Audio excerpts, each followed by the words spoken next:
Kobe, just plain and simple, Sanders has been your guy from day one, really. Yep.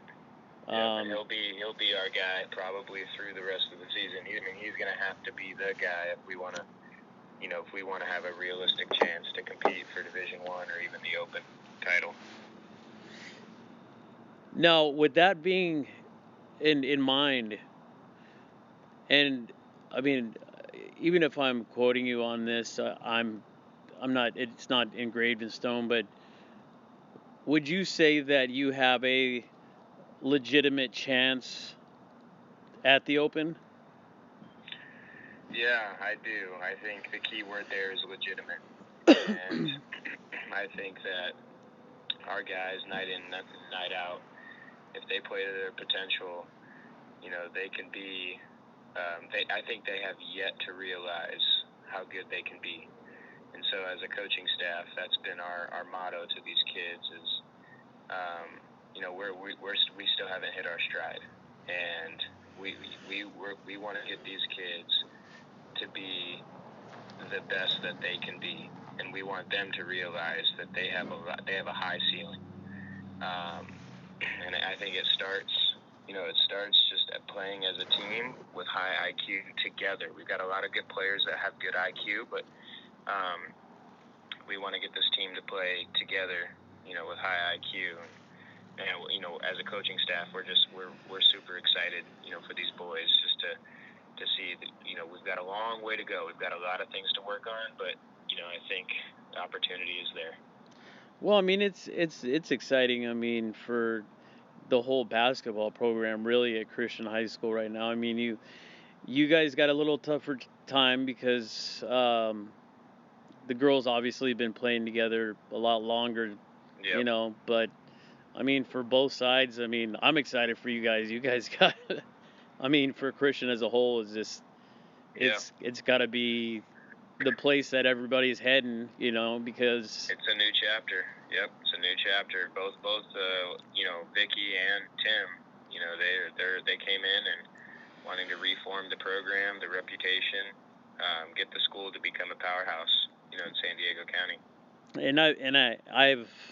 I said that from day one. I mean, I already, just on paper,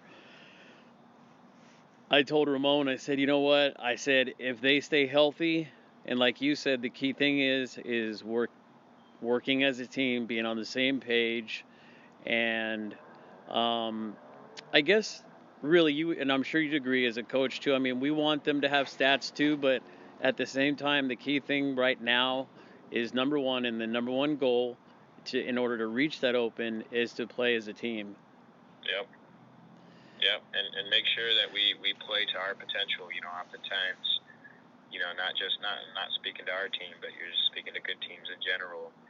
The danger with young, good teams is they play to their opponent's potential. And so when you play bad teams that you're supposed to beat, you play down to their level, down to their potential. When you play really good teams, you play up to their potential. But young, good teams, the thing that they need to learn is always play to your potential, not your opponent's potential. And I think that's the thing that we want to make sure that this team always remembers: play up to your potential. Because if you do, you can go in every single night and have a competing chance to beat any team in San Diego County. And especially when you're playing, I mean, Grossmont's just known, period, as a competitive team. Even if they're having a down season or a mediocre season or a fantastic season, they're always known as, I mean, everybody knows we got to beat Grossmont. Yep. Period. Yep, they're a staple, yeah, especially in East County. They're a staple school. And with that being said, I mean, you got, I saw some of the, numbers you sent me in. I mean, starting with Jake, how do you pronounce his last name? Tahio. I mean, that's a guy right there I'm looking at that'll be the next big thing. He could be the next big guy in San Diego or East County. What do you think? Yeah, I think this. I mean, he's got. I hate to keep using this buzzword, but I think he has the highest ceiling on the team. everybody knows Kobe's name. Kobe's a one heck of a player, and he's gonna have a good career in college. But Jake has yet to step into his own shoes. Right. I mean, that kid, I love his game, and I'm so excited and eager to see him step into his shoes, because I think if he does that, you're gonna start to see some D1 schools looking at him. I know it might be in late signing period, but he has a potential to play high at the next level. And would you say that your defense is playing as much potential to its potential? Like, I mean, if you have a good offense, obviously, I don't want to say it's not a necessity, but if you have a mediocre offense, obviously defense is really the biggest key to keeping you in games. But you got both. Mm-hmm. Yeah, you're absolutely right. I think so many times you see when our offense is hitting its stride, it's because it was always jump-started by our defense. We have a very tenacious, our defense is known around the league, right? Like we play very aggressive, full-court D. And when we're not being lazy, when we're not, cutting corners, we're getting on the ball, we're jumping on the ball. That's where you start to see the confidence of this team build. You start to see the aggressiveness of this team on both ends of the court take place. I mean, it really has to happen on the defensive end. And as a coaching staff, that's what we stress right when we open up the game. Like we talk about it. Like you have to be ball hawks. You have to swarm. You have to have that intensity. If you're not going to have that intensity, you're coming off the court. That's number one thing. So you're absolutely right. Our defense is absolutely critical. We know the offense is going to be there. We know we're going to get shots. But the defensive that's a mindset, and that's something that we can control. And I think so many times that's what young kids, that's what your main job as a coaching staff, and you know that all too well, I'm sure, that it's always we want to score, we want those 3-point shots, we want to get as many points scored as possible in this game, but it does start with the defense, because you're not going to get those big, like this win. I'm looking at the score. I mean, that shows me, without even looking at the actual numbers of the steals and blocks and all those types of things. Without even looking at that, you can tell that you guys were playing great defense, and there had to have been some steals in there, multiple, as you said. And it was one of the things we came into halftime. And if you look at the box score, you see a crooked number from Grossmont. In the second quarter, they put up 19 points, whereas in the first quarter they put up 5. In the third quarter they put up 2. You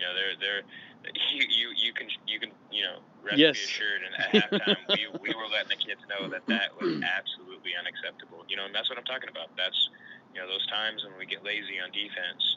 We don't seem like we're, even though the kids might be aggressive, even though they're mentally in, they might mentally be in the game. They came across as if they're not mentally in the game, and that it shows itself up on the defensive end.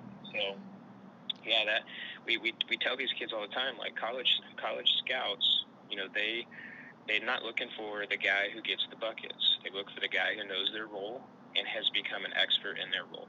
And so we try to tell these kids is you have to know your role and then be the best at your role on that court. And that's how you make a name for yourself. That's how you become a really good basketball player. And with that being said, what would you say,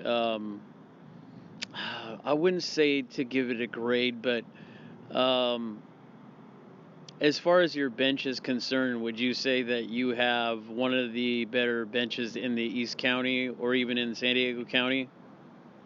I would say that our bench, I feel like it's a theme in every single game.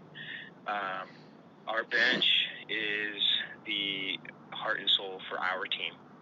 We've got 3 guys, Mike Perez, kind of leading the way for that team, who comes off the bench and just lights a fire. And it's almost, once the bench comes into the game, whatever point that is, whether it's, halfway through the first quarter, end of first quarter, you start to see just another notch of the team go up. There's just a level of intensity that our defense, our bench brings both in transition offense and on defense. Kobe Price is another one of those guys. I mean, just there's certain guys on that bench that it does feel like that's the heart and soul of the team. I wouldn't say that we have the best bench in East County, but we've got some of the most strong emotional leaders on our bench. Well, the reason that I asked that, and that's the reason I asked that question, is because when you do have that intensity from the bench players as well, and they're in the game mentally through and ready to go, at all times, I think that's when you can see where you can give them that A grade, I guess you would say, as far as being a strong bench. And it's kind of funny how at first I thought that was a typo when I saw both Kobe's. I said 2 Kobe's, and then you got one coming. What was it? About 3 games ago, was it that Kobe Price came off the bench and in a sense kind of saved the game. Yeah. He's been big for us. Certain spots of the game. I mean, Vincent Warren is another guy. I mean, that Vincent's a guy who, he comes off the bench for us, but we do that for a reason. Just about any school in San Diego, he'd be a starter for. We do it very very strategic. But yeah, Kobe, Price, Vincent, Mike. I mean, those are key critical players for us that jumpstarts us in so many different ways. A huge value add for our team.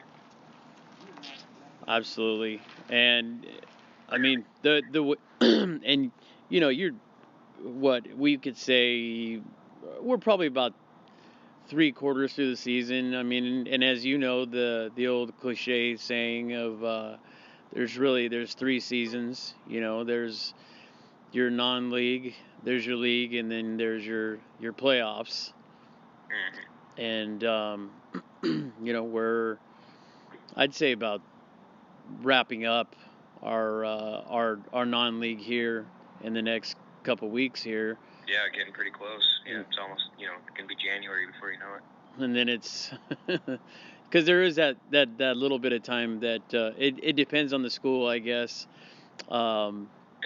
Because there's some that'll take 7 to 10 days, or some programs will take only 4 to 5 days. But I guess it just depends on not only the coaching staff, but actually it does depend on the coaching staff, how they feel their team is going to how they're going to perform if they take a certain amount of time off. Just like any other sport, in football with the bye, you got a 50-50. You got a 50-50. You're either gonna come back, be rested and ready to go, or you're gonna come back and it could be you could be down 4 touchdowns in the first quarter. Yeah, exactly. That was before we played Foothills this past Friday. Yes. I believe we had close 11, 12 days off, consecutive days, no games.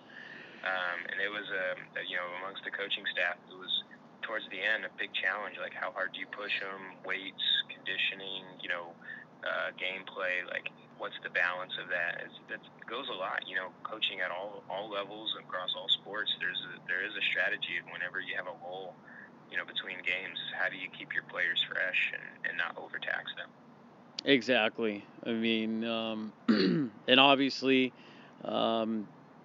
you can see the difference, and now it looks like you guys are.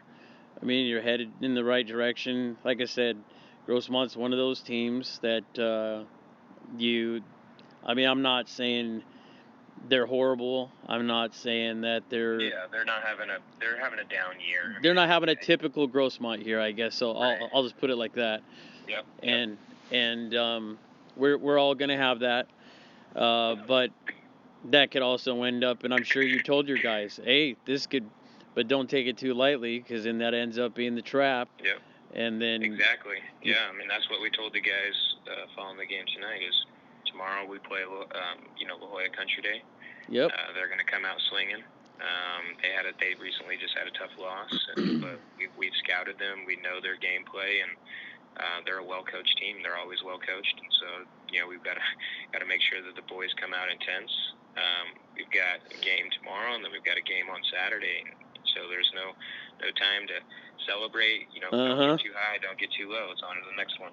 Well, I can say, looking at the statistics lately, and then having a game like this, I already told Tim which one I'm going to be able to finally attend, which will be tomorrow's game. And what better game to be able to attend to, and it was not even that was not even the way I had it scheduled originally, but I said, you know what, this is probably the best one to attend, especially coming off a win like this, and then playing a team, like you said, that is well coached and typically great competition in basketball. I mean, they've always had a great program, as far as I've known. Yeah. They've got a good reputation. But is there, anything in particular, without giving away the family recipe, that that concerns you at all with them, that that you really need to take care of defensively, or? Yeah, I think for Country Day, they have a winning mindset. They're aggressive. They believe that they can stand up against anybody. They're going to come out swinging. It's going to be hard, and so I think there's going to be a trap hole for our team. If you come out sluggish against this team, you're going to get your foot in your mouth, and you're going to have an uphill battle, going into the second quarter. So you have to come out and reciprocate the intensity that we already know Country Day is going to come out with. It's 100% a mentality game, that first quarter. So that's the biggest thing that we're going to have to focus on, make sure that we don't fall into that trap of coming out, thinking we're cooler than everybody, or, just having some sort of laid-back attitude. Like, they're going to come out punching, and we've got to make sure that we're ready for it.